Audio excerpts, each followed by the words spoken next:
leen ay cœur yu rouge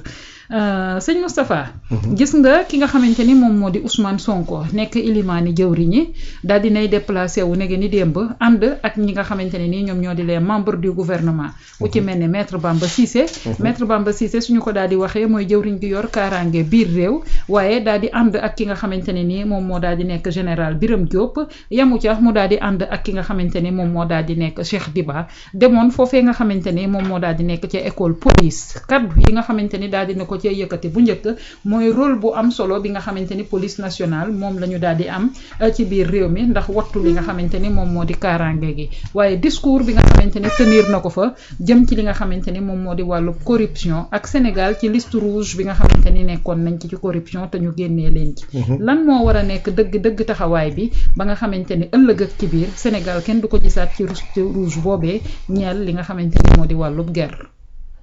waaw soxna Binta xam nga déjà ci déplacement bi muy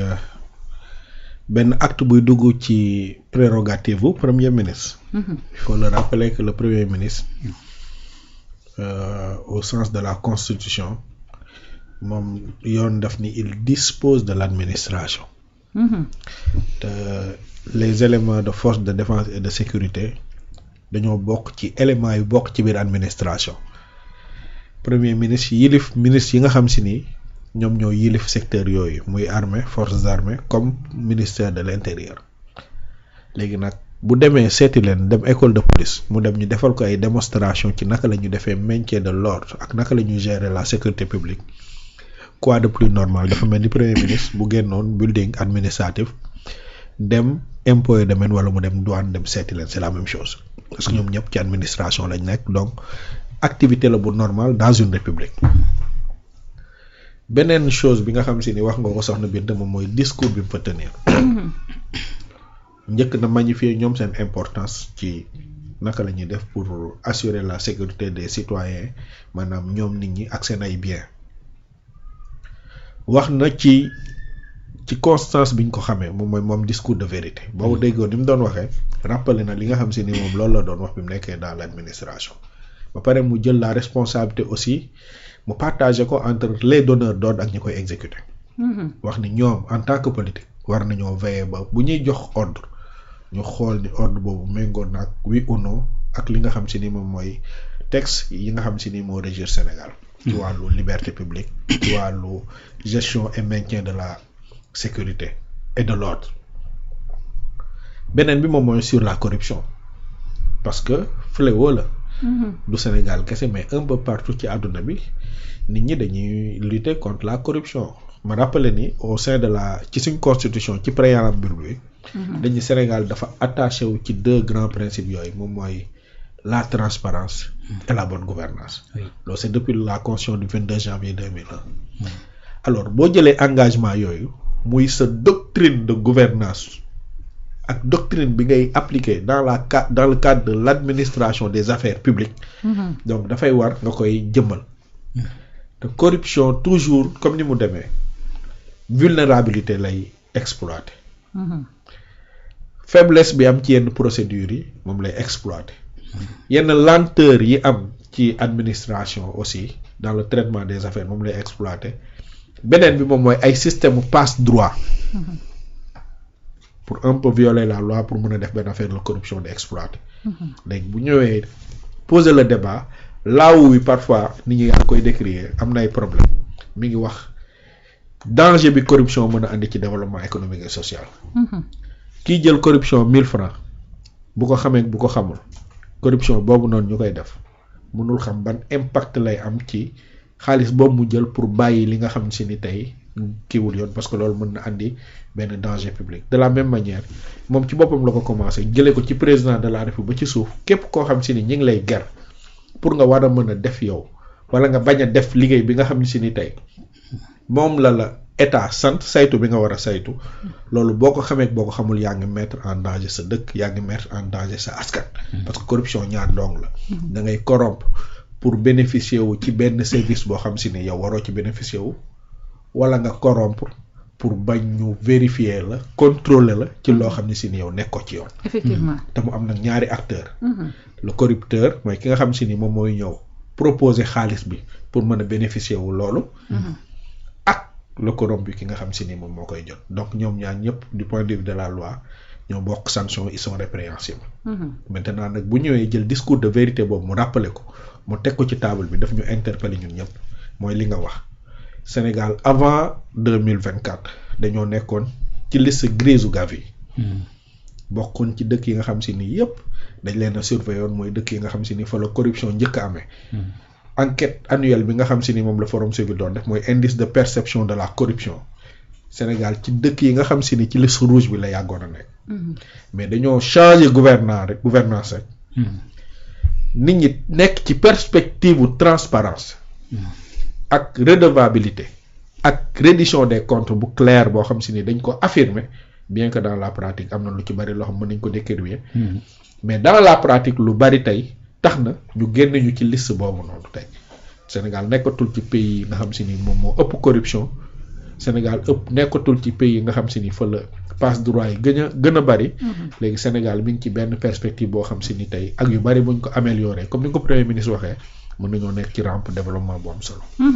tey bañ a daal di delluwaat ci li nga xamante ne nii moom moo daal di nekk liste rouge boobee. ak ni ko premier ministre Ousmane Sonko daal di waxee lan moo war a mën a doon taxawaay bi ci secteur bépp. surtout démb fa mu ko doon waxee muy la police parce que dañuy daal di jooy saa su ci nekk corruption boo xamante ne mu ngay daal di am ci circulation bi. lan la ci état war a mën a def waaye tamit population bi ban taxawaay lañ ci war a mën a am ba mbir mu ni mel daal di dakk. waaw bi ci njëkk mooy moom wax na ko la sensibilisation bu ci njëkk.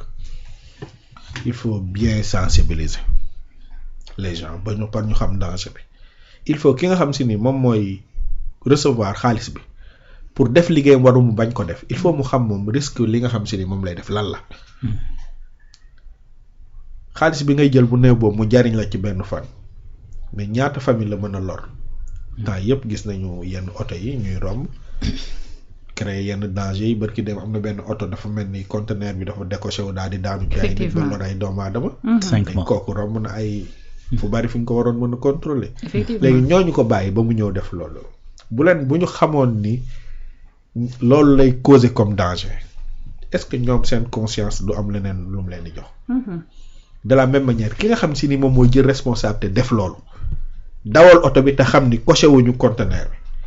moom bu xamoon ni li muy dawal danger bii la war a mën a créer est-ce que kooku tey ak luñ ko mën a fay lu ñu ko mën a jariñ moom du refuser bañ a def loolu ndax xam ni ay doomu aadama mën na cee loru parce que ak lu mënti xew bu amee regret rek moom mooy am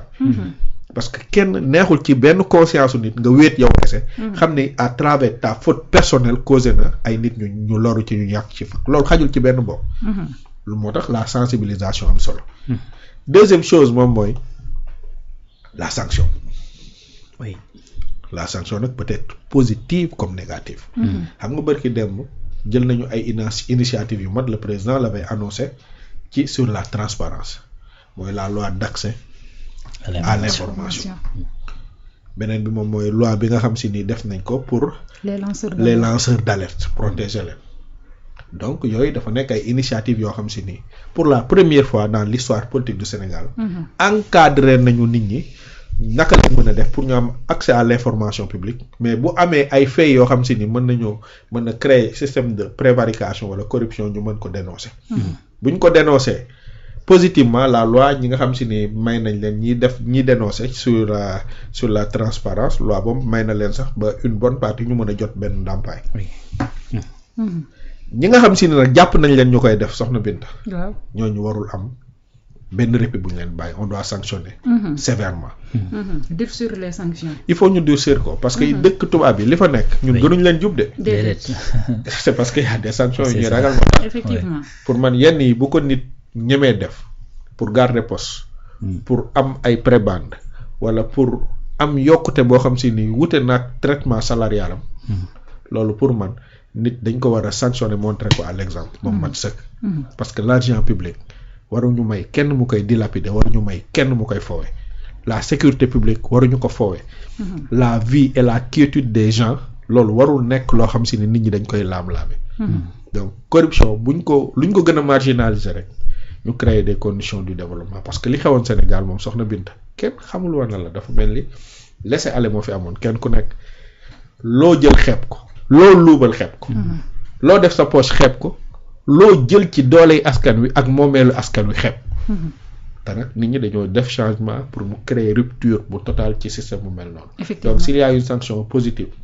comme négative ñu def ko parce que amoon na un projet surtout avec les forces de défense et de sécurité avec les caméras embarquées comme li xew ci yeneen dëkk yi. loolu ñu ngi ñaan le ministre de l'intérieur ñu def ko ba pare tamit ñu valoriser aussi seen liggéey. Effectivement. Parce que ñoom tamit nit ki mënoo ko wax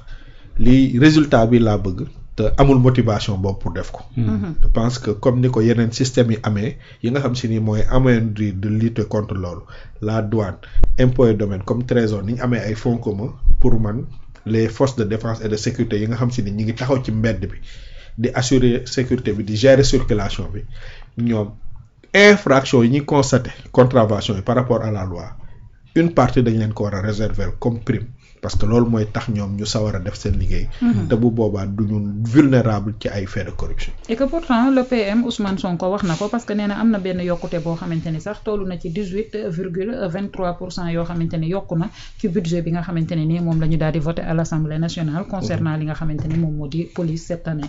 Alaaji Rawane foofu lay daal di ñëw ak yow fi mu daal di daanelee muy le discours bi nga xamante ni Ousmane Sonko.